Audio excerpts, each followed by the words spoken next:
Welcome to Sid Cornell Christian People's Alliance. Sad weekend, Sid, with Bondi and all that it means, but I want to pick one particular thing that is obvious to a number of us that this was only a matter of time before it happened. And the Aussies speak the truth directly, like us Northerners. And they're putting a lot of the blame on the Prime Minister and the way the country's heaved to the left.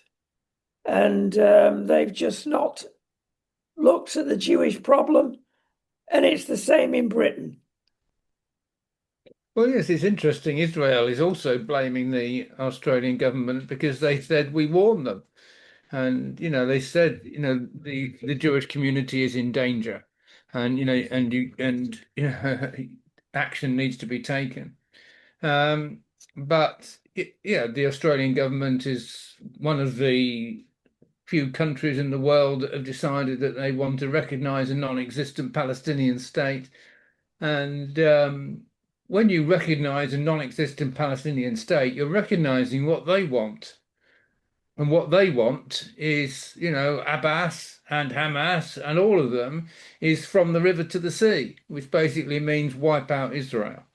And, I'm sorry, but if that's what you're going to do, you're going to support policies that wipe out Israel, then you are encouraging anti-Semitic attacks. That's the reality of it. But it seems that the father and son that actually carried out these atrocities were affiliated with Islamic State. So, I mean, what Australia should be doing, instead of focusing on trying to support Hamas and the Palestinian Authority, they should be focused on wiping out Islamic State from their country. Well, it beggars belief, Sid, and even to this weekend, our government in the UK allows the Palestinian marches, and they are anti-Israeli.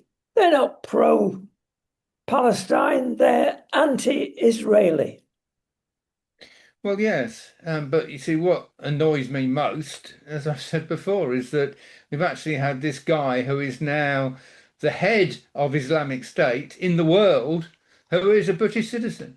And prior to being a British citizen, he was an imam in a mosque in Slough and preaching hate sermons, and the authorities just turned a blind eye. They did nothing about it.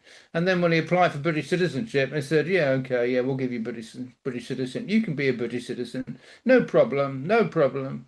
The head of Islamic State in the whole world is granted British citizenship. You say, what on earth do we think we're playing at?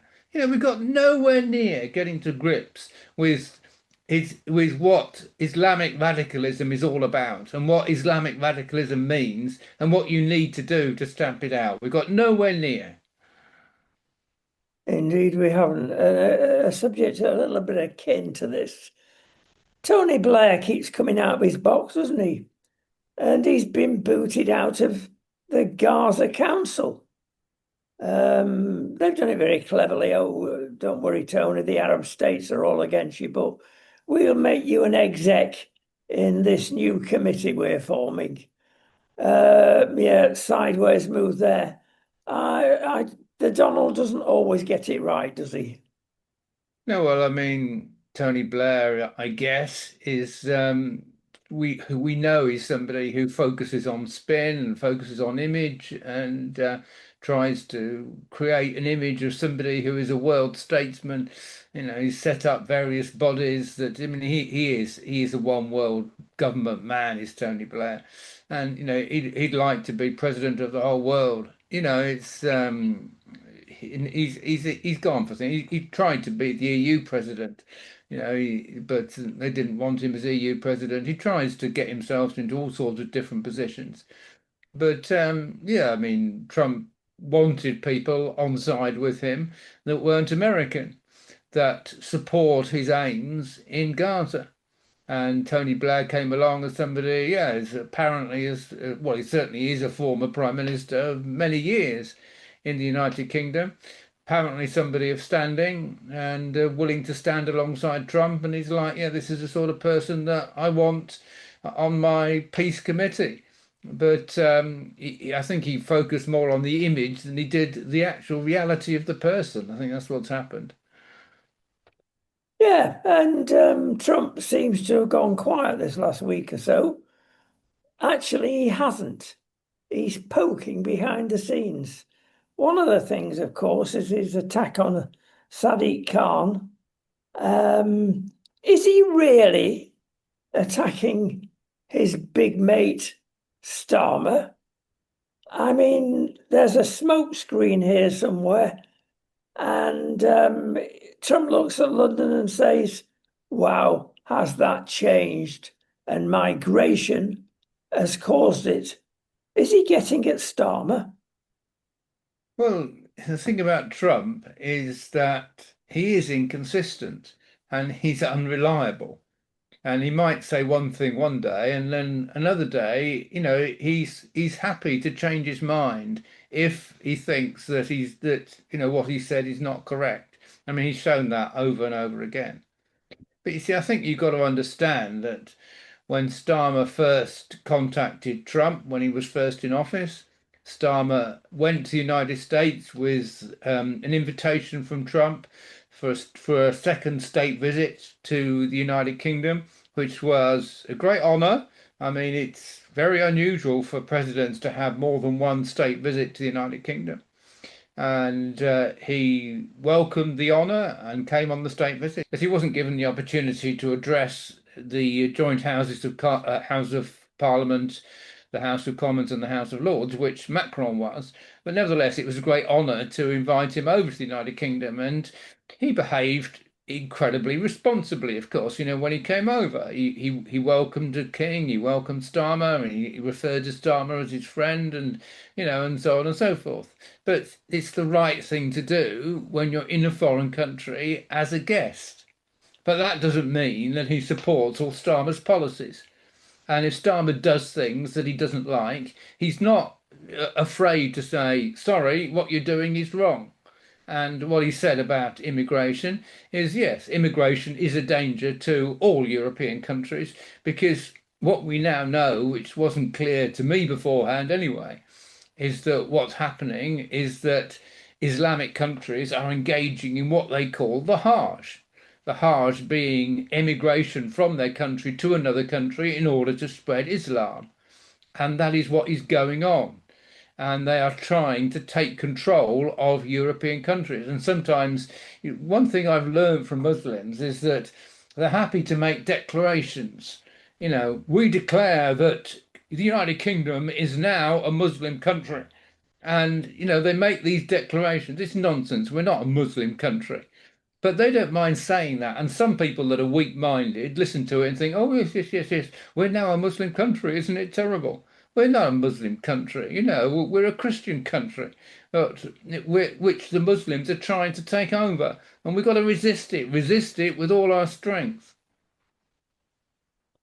Yes, indeed. Another thing that has occurred this week, Nigel has gone a bit quiet. Reform. Um, I tell you what, though, the sleeping giant has been awakened with this House of Lords fiasco, where you've got appointee there of, well, it's cronyism. We've got to be honest, Sid. And you've got even more Liberal Democrats than Tories elected. Of course, the Liberal Democrats generally are on the side of Labour. This is another device, apart from the mayoral system in the south of England, that Starmer's been up to, of getting rid of our democracy. And quite right on one respect. Nigel is saying, hang on, we've got the vast majority of this, that, and the other, and we can't even have one elected. Well, the problem is they've only got 5, 6 MPs, isn't it, at the moment? Yes, and what normally happens is that people are given seats, or parties, I should say, are given the right to nominate for the House of Lords according to the number of MPs they've got in the House of Commons. But The DUP have nominated, the Green Party have nominated, even though previously they only had one member of parliament. So certainly the Reform should be given the opportunity to nominate for the House of Lords, and the fact that they haven't is contrary to protocol. I mean, the Liberal Democrats have got 72 MPs, the Conservatives got 122. So the Liberal Democrats should be given the opportunity to nominate more than one member of the House of Lords, but the Conservative Party should be given the opportunity to nominate more than the Liberal Democrats. But I don't think Starmer's following convention correctly, and he's basically doing what he wants. But one thing I should say, if you say what's going on in British politics at the moment, it's quite interesting because last week we had about 9 by-elections. And in those 9 by-elections, the Reform actually won 4 seats. The Conservatives held 2 seats, which was interesting because in one of the seats which they held, the Conservative vote actually went up. But across the board, the Labour vote was disastrous. They actually went down more than 20% in most of the seats. And in the one seat where there was a by-election where they held the seat, they went down 37%. That's their share of the vote, 37%. So their share of the vote went down from 56% to 17%. I mean, it was just crazy, absolutely crazy. The massive reduction in the Labour vote. And it's reflected in opinion polls, which are now putting the Labour Party on 14%. The Conservatives seem to have gone up a bit. They're now 18 to 20% from what they were. And the Reform, of course, are normally 32, 33%. So they're well out in front. But you see, but opinion polls aren't always reliable. But when you keep watching by-elections, and certainly what happened in the May local elections when the Reform took 10 councils, you know that is actual people going to the polls, registering their vote, and you can see that it is reality. The Labour Party are down at 14% now. That is reality. I can see a coalition coming along, if the Tory vote increases towards 2027 or 2029. I can't see it going that long. Let's say it's 2027. I can see them having to get together to keep a coalition out from the Greens, the other parties, and Labour. Unholy bedfellows, Greens with anybody at the moment. Well, yeah, I agree with you, but I think in the next general election, the mood will be to get Labour out. You see, what they hope will be that they want to create a coalition to stop reform. So what they're going, including the BBC, including all the left-wing media, are going to tell us how terrible a reform government would be and what a total disaster it will be having the far right running the United Kingdom. That's their message. And we've got to coalesce together somehow. Even the Conservatives won't be as bad as Reform. So we've got to do our level best to stop Reform in any seat where the Reform look like winning. And that's going to be the message of the media. But I don't think that's going to be the mood of the country. I think the mood of the country will be we've got to get Labour out. And maybe people on the left will be voting Green to get Labour out. But I think there'll be a lot more people voting either Conservative or Reform to get Labour out. And if Conservatives looks as though they're more likely to win a seat, then they'll vote for the Conservatives. If Reform are more likely to win the seat, then the Conservatives will vote Reform. I think that what will happen at the next general election. Well, if Rachel Reeves has anything to do with it, you're probably right. Lots of things are coming out from this wretched budget. One, of course, is the famous reappraisal of band HG, whatever you are. And she's come along and said, oh dear, there's some council houses in London that are going to be paying this super rich mansion tax. Right, we'll not apply it to council houses. And other things come up. The vicars in big old vicarages in central of London become millionaires. She's not letting them off the hook. Well, it's interesting. See, when you apply a mansion tax and you say any property worth more than 2 million, you're going to have to pay a new tax. Then, of course, some of these old vicarages are worth more than 2 million because some of them are very, very beautiful buildings that have been around for a very long time. I mean, it's not universal. I mean, because, there's an awful lot of vicarages that have been sold off. I have to confess that in 1988, a long time ago now, I did actually buy a vicarage myself off the church in Sheffield, off a church, I should say, in Sheffield. So I was actually living in what we called the old parsonage. And it was a beautiful building, a lovely building. It was a stone detached house set in a third of an acre. And yeah, and I lived there for 12 years, it turned out, with my wife and family. So yeah, I mean that's happened in loads of places as the church has got less money. They've in many cases decided to sell off vicarages and rebuild in. You can still get a very nice. I mean, one of the rules, by the way, of Church of England vicarages is they have to have 4 bedrooms and a study. But you can still get nice 4 bedroomed houses with a study, for a lot less than some of these beautiful old vicarages. So, I mean, what's going to happen, whether they like it or not, is the more churches they can't afford to live in them, there'll be more churches will have to sell off the vicarages and find somewhere else for the vicar to live in. That's the reality of what's going to happen. But you see, but the Church of England's in a mess anyway, because the more they go down this line of blessing same-sex marriages, the more they reject the teaching of the Bible and the church declines. I mean, we've seen it in the Methodist Church, we've seen it in the United Reformed Church. As they've accepted same-sex marriage, there's been massive decline in the church because the church loses its purpose. I mean, the whole purpose of the church is to proclaim the teaching of Jesus, to honor Christ. Once you stop doing that and you start saying, oh, well, we've rejected the teaching of Jesus, we think we know better now than they did then. That's what these what I call Kino churches, Christians in name only. That's what they do. Then why should anyone bother to go to the church? I mean, all it becomes is just a community centre. Yep, interesting thought there. I've got another interesting thought for you. Before we grill you, Sid, I have warned you about this. We must tell the customers.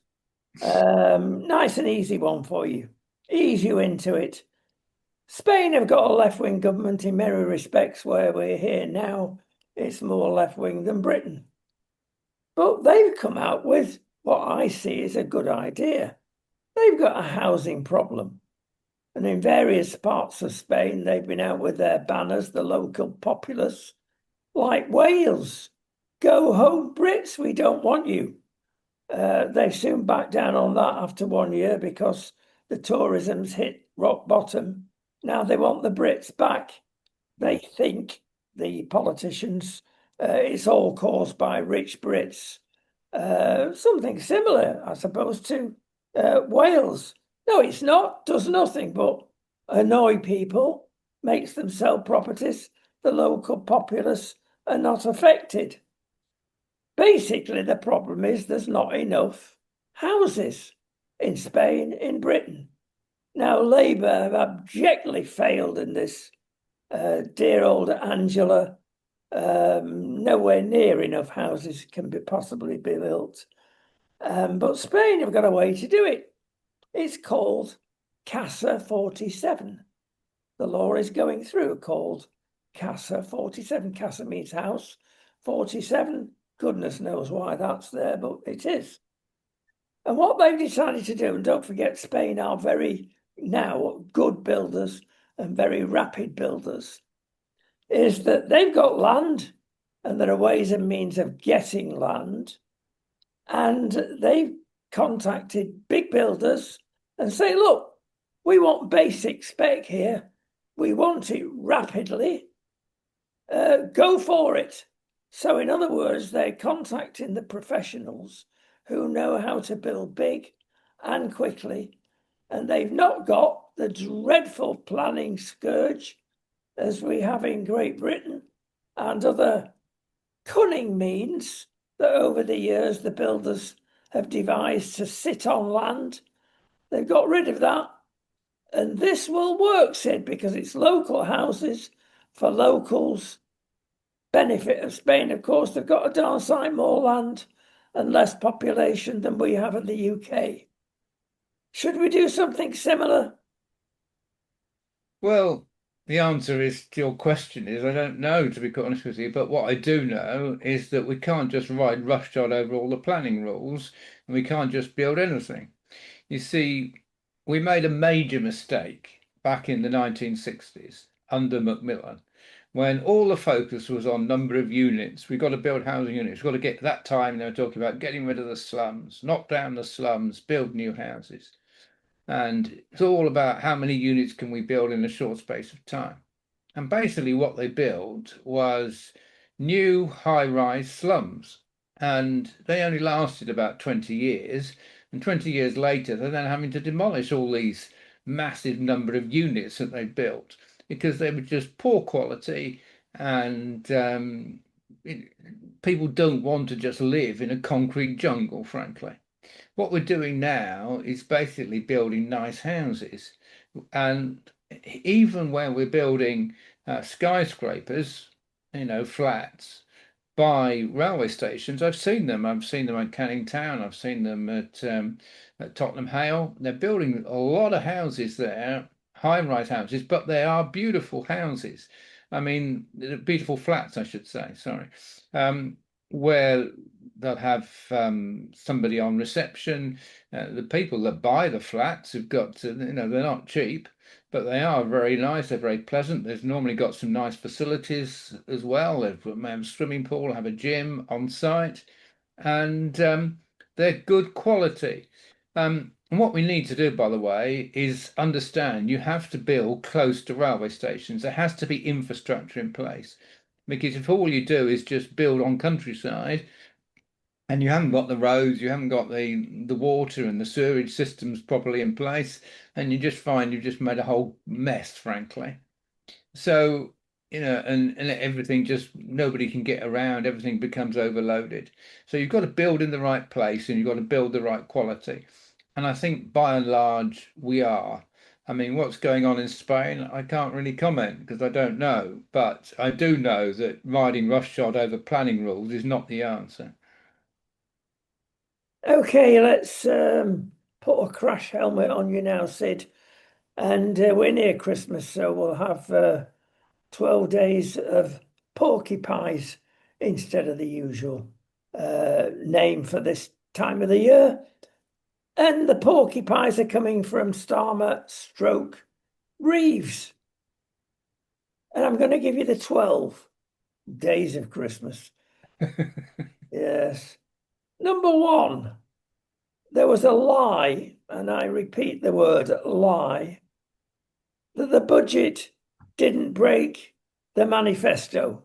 Comments, please. Oh, absolutely, because the manifesto said, actually, what the manifesto said was that we will raise no more than 9 billion extra in tax. Any further spending that is required will come from existing budgets. That's what the manifesto said. But verbally, they said repeatedly, we will not raise income tax, national insurance, or VAT. Whatever happens, we will not raise those taxes. And the first thing they did, of course, was to raise national insurance.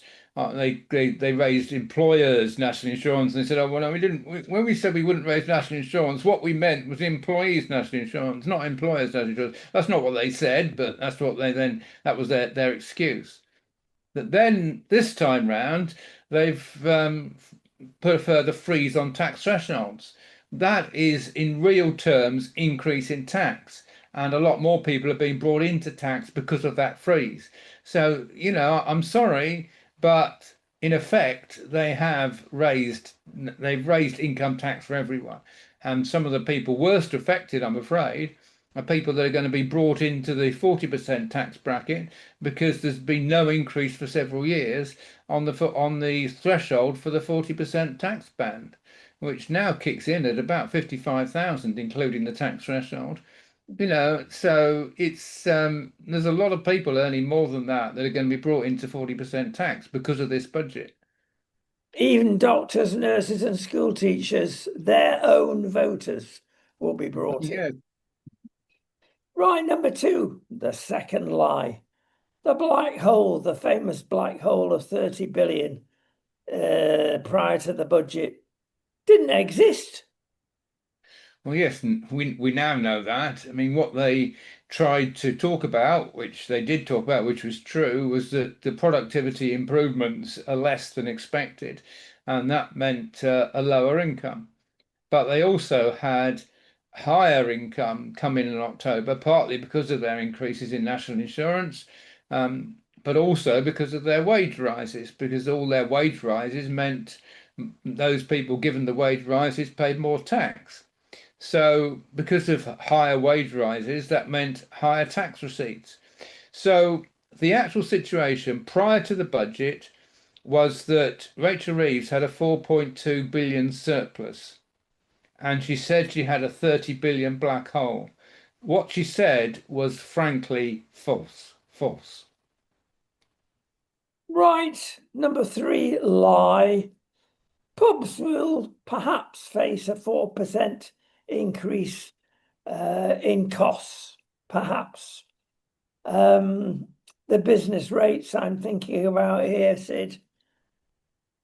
Yes, but you see, the problem is they've also got problem with national insurance in employers' national insurance, which the pubs have got to pay.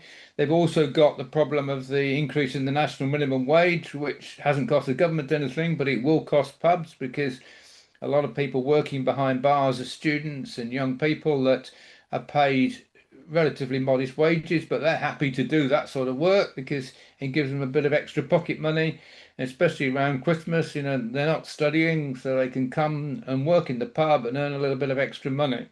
But now the government's been saying, oh, you can't pay them £10 an hour anymore. It's now got to be £12.50 an hour.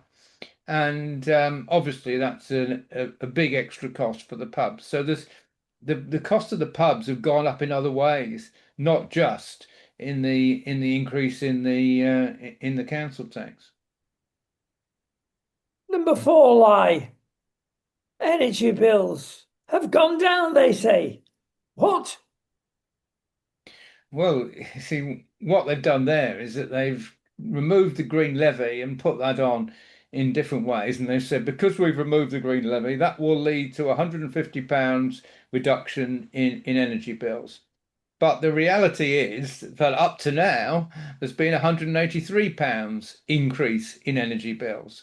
So as of today, there isn't a reduction, there is an increase. And I'm afraid the reality is that uh, that's going to continue because they're not doing anything, frankly, to bring down energy bills. I mean, that's just a fiddle.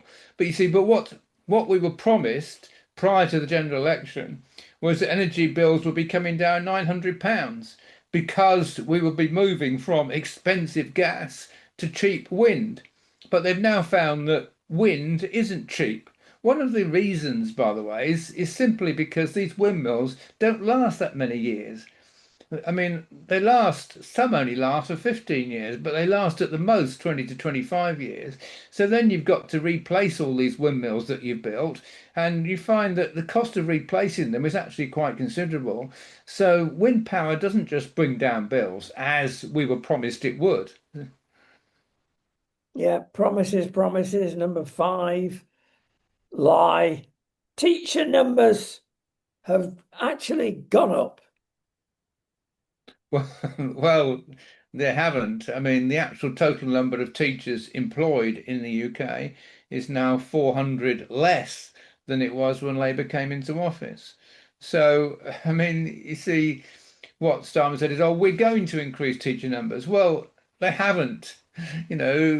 Teacher numbers have fallen. And one of the problems, of course, is that they've decided to impose VAT on private school fees, which have meant that we've got enormous numbers of pupils that are now having to go into the state sector were previously taught privately. simply because of a number of private schools have closed because of the VAT on school fees, because they couldn't absorb the costs. So that's imposed a great additional burden on the state sector. And so, with less teachers and additional burden on the state sector, Labour have done enormous amount of damage to education. Same with the police force, which is number 6. Numbers have increased. Yes, you see, Starmer has made a promise that we're going to increase police numbers, but the actual reality as of today is that there's a fall of 1,303 in the numbers of police officers on the beat. And by the way, while I'm saying this, I actually listened to Kemi Badenoch her posing these questions to Keir Starmer at Question Time last Wednesday, and she was brilliant. I should say, by the way, that I had actually wrote to her and said to her, when you ask questions, why don't you ask questions which you know the answer to? And then he's not going to answer the question. So then you can come back, give him the answer and move on. And you make a fool of him. And that's what she did last Wednesday. Whether she did it as a response to what I said, I don't know. But I mean, certainly what she did, and it was brilliant because she basically said to him, okay, tell us, how are you doing on police officers? And of course, Starmer came back and said, we're increasing the number of police officers. Wrong. The number of police officers is declined by 1,303. So now we'll move on to the next thing. And she run rings round him. He looked a complete fool, frankly. Yes, it's a bit of entertainment at the moment. Unusual one here, Baroness Longfield has been appointed for the 3rd or 4th time of trying to get a chair for the grooming gang problems. And one has to question what's going on here. Is it the best choice? All of them are ladies, all of them are left wing. Come on, these are not the best people for the job. No, really see, we've covered this before, but Baroness Longfield is a Labour peer. So what's happened is that they've found independent people who are willing to chair the inquiries, but then the Labour Party imposed these conditions on the inquiries that everybody that gave evidence had to give evidence in writing and there could be no verbal questions asked. And the chairs of the inquiries said, no, we're not willing to chair the inquiry on that basis, so we're pulling out. So they've now found somebody who is a member of the Labour Party, who is willing to do what Keir Starmer wants, and is willing to conduct the inquiry on the basis that all the people that give evidence will have to give evidence in writing and there can be no verbal questions asked. I mean, it's an utter farce, frankly. And of course, she's not independent at all. I mean, we've completely abandoned, or the Labour Party have completely abandoned the idea of an independent inquiry because their conditions made that impossible. That's the reality of it. Number 8, and this is a big one. And on several occasions, Keir Starmer has said, we're done. Brexit is Brexit. I'm not going to reverse it. Again, really? Well, I remember he said very clearly, we've got to accept that Brexit, the decision of Brexit, and make the most of it. I mean, he said that over and over again. You see, but the reality was he didn't want Brexit to be an issue at the last general election, because if it had been, then he could well have lost because people in 2019 voted overwhelmingly to get Brexit done. And you see, to be fair, Boris Johnson had the problem that within just a few months of his election, he had to face COVID.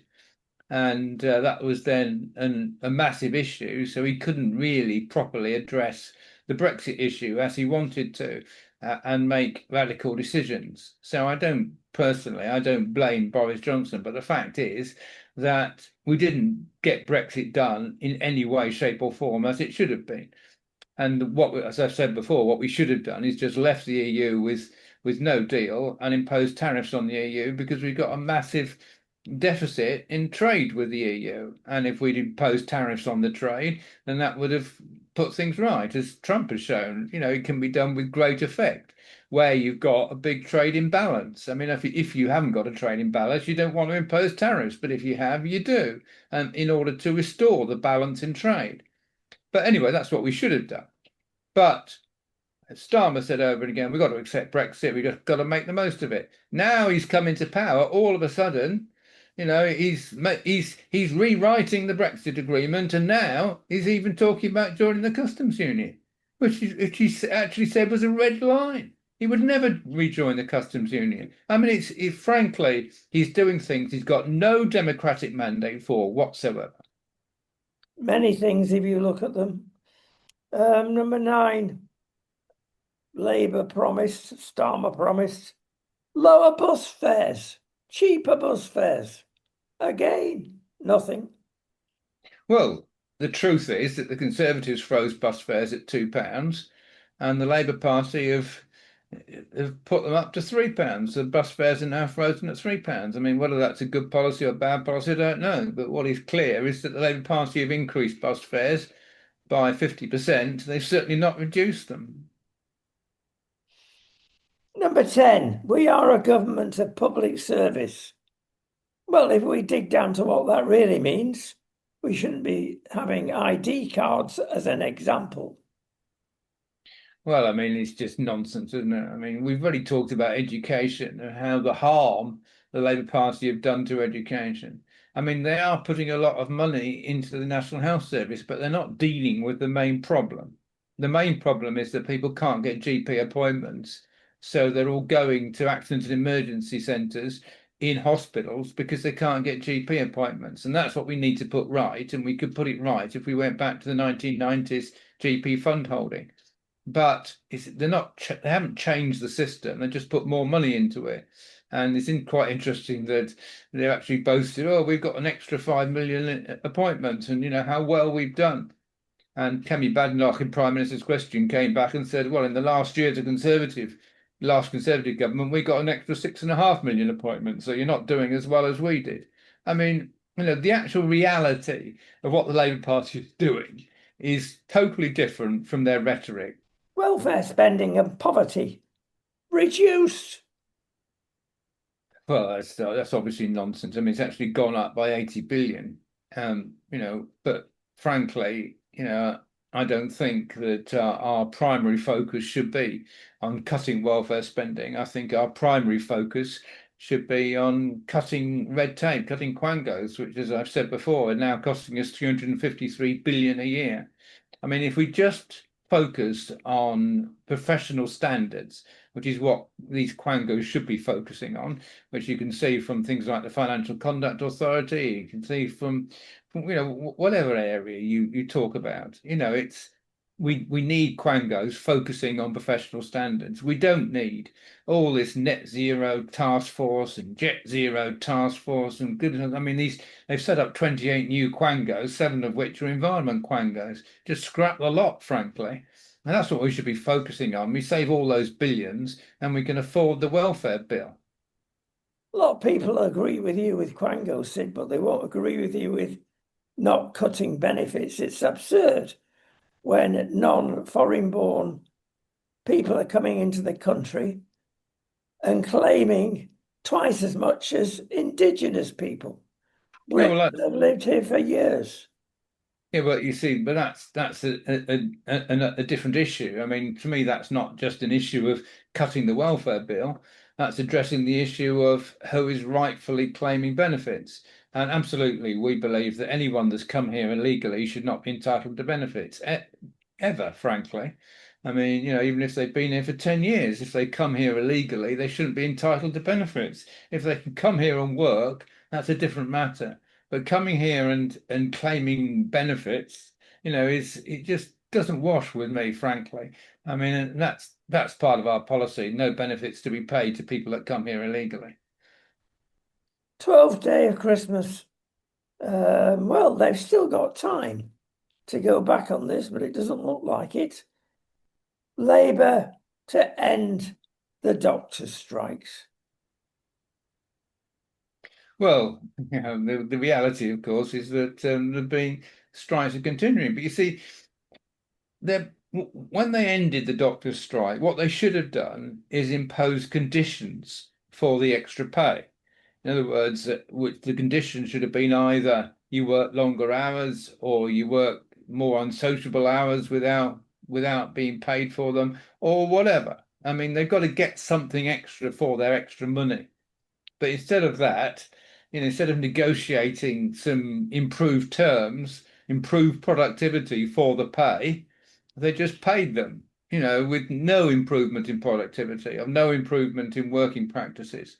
And that's why they've now said, "Oh, yeah, we got that easily with no conditions. Now let's go and get some more." I mean, to be frankly, that's a trade union's job. A trade union's job is to get as much pay as they can for their members. So you can't really blame the union. You've got to blame the government for being so stupid. It's just to hand them the money with no benefits. A lot of people were saying that this was the time to impose police army conditions. Thou shalt not strike as part of the deal. Well, possibly. I mean, but not necessarily thou shalt not strike, but it could be a situation where, no, we will improve the amount of guaranteed protection for accident emergencies and also for cancer operations and also for people that are involved in flu, and these will be protected areas that no strike will be allowed to prevent these from taking place. So that could have been part of the improvement that was negotiated when additional pay was put in place. It's common sense. It should be common sense. When you negotiate improvements in order to get extra pay. You don't just give extra pay with no improvements. It's common sense. Well, we move for some light relief, or is it? Towards the end of the programme, said we go to our sport spot, and well recognised and respected pundits, not just one, many. Start with cricket. Brain dead imbeciles. That's the way the modern game is. Obviously referring to the debacle in Australia with our cricket team, Simon Heffer being one of them. Bazball, short game, ruined our cricket. That's difficult here because you've got 40 over, 50 over cricket, and there's room for that. But when you've got the 100 and so many other competitions worldwide, dumbing down, inverted commas, and people are getting paid a fortune, more than appearing in a test side, just for 2 hours in the evening. So in that sense, you can't blame the professional cricketers liking the situation. But boy, has it affected the game. Well, yes, but it's the same for everyone. As I said before, Australia were actually scoring at a faster rate than England. So, you can say, oh, it's a bad ball for England. They've been scoring very fast, but it's not worked for them in Australia. But it has worked for them in a lot of other test matches, and it makes the test matches very enjoyable to watch, frankly, in my opinion.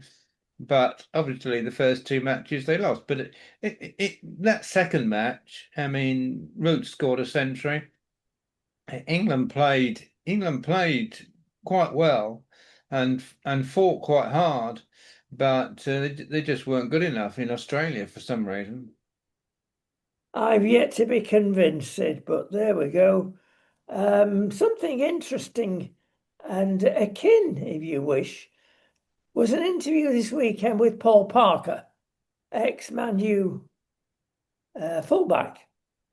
Come out with some home truths about where the game is now. Well, it's changed like cricket, and too many handbags around.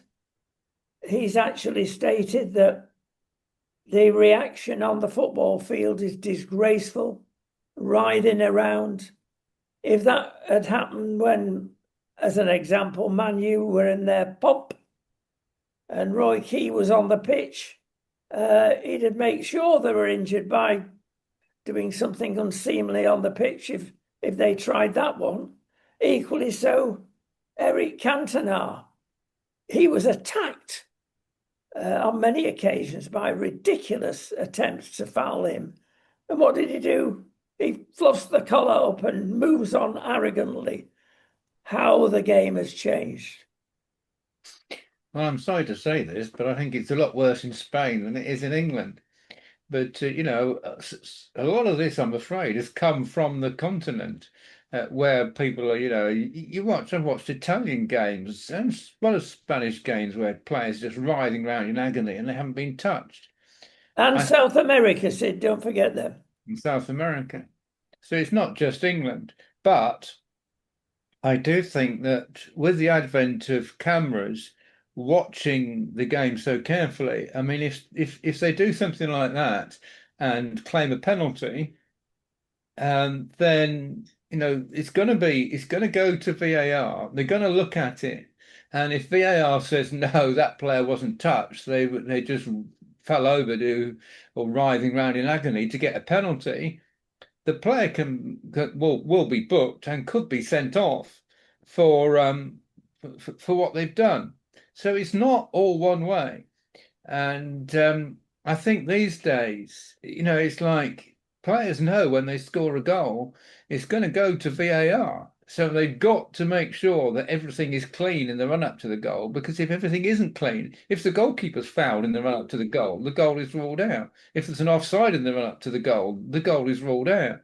So, it has made them more careful. And by the way, while I'm talking about this, I mean, I watched I was watching the game between Fulham and Burnley, and one of the Fulham goals was absolutely brilliant because this guy took a corner, rushed back to get onside, and then turned round and charged forward again, was given the ball. Looked like he was in an offside position, but he wasn't, because he'd actually rushed back to get himself onside and crossed and to it perfectly to a fellow Fulham player who had it into the goal. And you thought, wow, because I think in the past players were a lot more lazy, that they didn't make sure they got onside. It didn't matter so much because it's you didn't have all this VAR watching everything so carefully. But it does mean in some circumstances you do see brilliant behaviour like that. Well, Sid have gone and forgotten our agreement. We'll forgive him, I think. The three letters that we never mention on this program are V, A, and R, because it ruins the game. Good job he knows what he's talking about with politics. Sid, time has gone. We'll see you next week. Okay, cheers.